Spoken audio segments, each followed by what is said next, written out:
BEd अभ्यर्थियों के लिए, बीटीसी अभ्यर्थियों के लिए, डीएलएड अभ्यर्थियों के लिए और जो विगत वर्षों से लंबित भर्तियां थीं, उनको लेकर के एक समीक्षा की गई है कि जो भी हाई कोर्ट और सुप्रीम कोर्ट के यानी कि उच्च न्यायालय और उच्चतम न्यायालय के जो आदेश हुए हैं, उन आदेशों के क्रम में इन भर्तियों में क्या किया जा सकता है। तो एक मीटिंग हुई थी 2 मार्च को और एक मीटिंग हुई है 5 अप्रैल को और इसमें क्या निर्णय लिए गए हैं। 580 लोगों की लिस्ट जो 72,825 में जो याचियों का मामला है उसमें क्या हुआ है और बाकी जो भर्तियां 12,460 बीटीसी भर्ती, 15,000 बीटीसी भर्ती, 16,448 बीटीसी भर्ती और साथ ही साथ जो विशिष्ट बीटीसी के लोग थे 2004, 2007, 2008 उसमें भी जो भी हाईकोर्ट और उच्चतम न्यायालय के जो आदेश है उन्हीं क्रम में समीक्षा करी गई है। तो दोस्तों चलिए वीडियो को शुरू करते हैं। चैनल में पहली बार आए हैं तो चैनल को सब्सक्राइब जरूर कर लीजिएगा। तो दोस्तों सबसे पहले हम बात करेंगे जो भी प्रकरण है 12,460 की भर्ती, इसमें लगभग आधे से ज्यादा कैंडिडेट अभी तक नौकरी नहीं पाए हैं और ये भी मामला पेंडिंग था। तो इस पर विस्तृत चर्चा की गई कि 12,460 के जो कैंडिडेट हैं उनको जो है उच्च न्यायालय और जो भी न्यायालय के आदेश हैं उनके क्रम में जो है इनको नियुक्ति दी जाए। 68,500 भर्ती का मुद्दा है, 69,000 का मुद्दा है, जितनी भी चीजें हैं उनको लेकर समीक्षा की गई है और 2004 से लेकर के 2004 के विशिष्ट बीटीसी वाले, 2007 के विशिष्ट बीटीसी वाले और साथ ही साथ 2008 के जो विशिष्ट बीटीसी वाले लोग हैं उनको लेकर के जो है विस्तृत चर्चा की गई कि भाई जो भी उच्च न्यायालय के आदेश हैं इनमें क्या किया जा सकता है। और समीक्षा बैठक में एक बहुत ही महत्वपूर्ण चीज पे डिस्कस हुआ, वो है फेक और फर्जी शिक्षक, यानी जो जिनके भी कागजात जो फर्जी हैं, जो फर्जी मार्कशीटों के जरिए नौकरी कर रहे हैं, उनको लेकर के एक विस्तृत रणनीति बनाई गई है और उनको बाहर कर दिया जाएगा। ये पूरी तरीके से स्पष्ट किया गया इस बैठक में। और 12,460, 15,000 और 16,448 इनके जितने भी आदेश अभी तक हुए उन आदेशों की समीक्षा की गई और उन्हीं आदेशों के क्रम में जो है आगे की प्रक्रिया चालू की जाएगी। अब बात करते हैं दोस्तों 72,825 की।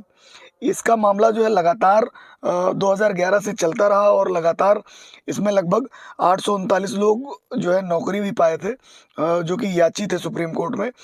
सुप्रीम कोर्ट के आदेशानुसार इनको नौकरी मिली थी। इसी क्रम में बहुत सारे आदेश हुए। अब एक समीक्षा हुई है कि 72,825 में जो 580 लोगों की लिस्ट है, अब ये 580 जो अभ्यर्थी हैं वो कहां से आए। तो दोस्तों सुप्रीम कोर्ट के अंतरिम आदेश हुए थे, उन अंतरिम आदेशों के तहत लगभग 3 या 4 अंतरिम आदेश हुए थे। उनके क्रम में ये कहा गया था कि भाई जो जितने भी याचीगण हैं जो सुप्रीम कोर्ट में आए हैं उनको भी कंसीडर किया जाए। तो उसमें प्रत्यावेदन मांगे गए थे सरकार की तरफ से। तो प्रत्यावेदनों की लगभग जो संख्या थी वो 68,015 बताई गई थी 2016 में। 68,015 में से 580 अभ्यर्थी छांटे गए हैं जो विभिन्न आईएएस के माध्यम से, विभिन्न पिटिशंस के माध्यम से उच्च न्यायालय गए हुए थे, उच्चतम न्यायालय गए हुए थे। वहां पर उनको आदेश हुआ कि भाई ये 68,000 जो 15 अभ्यर्थी हैं जो क्लेम कर रहे हैं कि भाई हमारी मेरिट ज्यादा है और हमें नौकरी नहीं मिली है, तो 68,015 में से 580 लोगों को छांटा गया है और इनको मेरिट ना होने के कारण, मतलब मेरिट से ऊपर नंबर होने के कारण इन लोगों को छांटा गया है। तो यही है कि भाई 580 लोग जो छांटे गए उनको नौकरी इसमें दी जाए। अब देखिए मामला क्या था, मामला ये था कि भाई 1100 याची कुल थे जिसमें से 839 लोगों को उस समय नियुक्ति दे दी गई थी सुप्रीम कोर्ट के आदेश के अनुसार। उसमें से लगभग 95 लोग ऐसे थे जिन्होंने 2011 के विज्ञापन में आवेदन नहीं किया था, उन्होंने 2012 में आवेदन किया था। लेकिन इन्हीं 839 में ये 95 लोग भी जो आवेदित नहीं थे 2011 की भर्ती में, उनको भी नौकरी दे दी गई। उसके बाद 839 की बेसिस पे बहुत सारी पिटिशंस, बहुत सारी आईएएस पढ़ी सुप्रीम कोर्ट में और सब पर जो है आदेश होते रहे और उन अंतरिम आदेशों के पालन के क्रम में प्रत्यावेदन लिया गया और लगभग 15 लोगों को याचियों को बताया गया। जो वहाँ के उप सचिव थे स्कंद शुक्ला, उन्होंने बताया कि भाई हमारे पास 68,015 याचियों की लिस्ट है। उन याचियों में से 580 लोगों को चिन्हित किया गया है और इन 580 लोगों के विषय में ये समीक्षा की गई है। उफ, बड़ी कंफ्यूजन है। एक तरफ है 10,000 की एक जैकेट और दूसरी तरफ है 2 pair of shoes and 3 branded T shirt, सब कुछ 10,000 में। I think second option he better है। अगर बात करें जो इन्होंने लेटर जारी किया, इसमें जो 72,825 शिक्षक भर्ती का जो अवगत कराया इन्होंने, कि प्रकरण में अवगत कराया गया है कि 72,825 प्रसूत शिक्षक चयन 2011 में माननीय उच्चतम न्यायालय में योजित अपील संख्या शिव कुमार पाठक बनाम उत्तर प्रदेश राज्य अन्य में पारित आदेश। अब यहाँ पर देखिए 25/3/2014 को आदेश पारित हुआ, फिर 7/12/2015 को, और फिर उसके बाद ये 3 आदेश हुए थे 24 फरवरी और 24 अगस्त और ये नवंबर 17 नवंबर 2016 को ये आदेश हुए थे। उसके बाद जो फाइनल आदेश आया था वो 25 जुलाई 2017 को आया था। अब देखिए इन सभी आदेशों की बात की जा रही, सभी अंतरिम आदेशों की बात की जा रही है। और अंतरिम आदेशों में पूरी तरीके से स्पष्ट कर दिया गया कि जितने भी याचिगण हैं इनको कंसीडर किया जाए। तो लगभग 68,015 की लिस्ट थी। मान के चलिए कि एक अभ्यर्थी लगभग 12-12 आईएएस और पेटिशंस में था। तो इससे आप एक कैलकुलेशन निकाल सकते हैं कि कितने अभ्यर्थी हो सकते हैं। जो 68,015 की लिस्ट थी वो आईएएस की लिस्ट थी और पेटिशंस की लिस्ट थी। उस लिस्ट में एक अभ्यर्थी 3 जगह था, 4 जगह था, 6 जगह था, 8 जगह था और 11 यहाँ तक कि 12 तक आईएएस में लोग थे। इस वजह से ये संख्या बढ़कर 68,015 हो जाती है। अब एक अनुमानित तौर पे आप अनुमान लगा सकते हैं कि भाई ये संख्या कितनी हो सकती है। मेरे हिसाब से इसका मान के चलिए कि इसकी आधी हो सकती है। आप कमेंट बॉक्स में बताइएगा कि लगभग कितनी संख्या हो सकती है।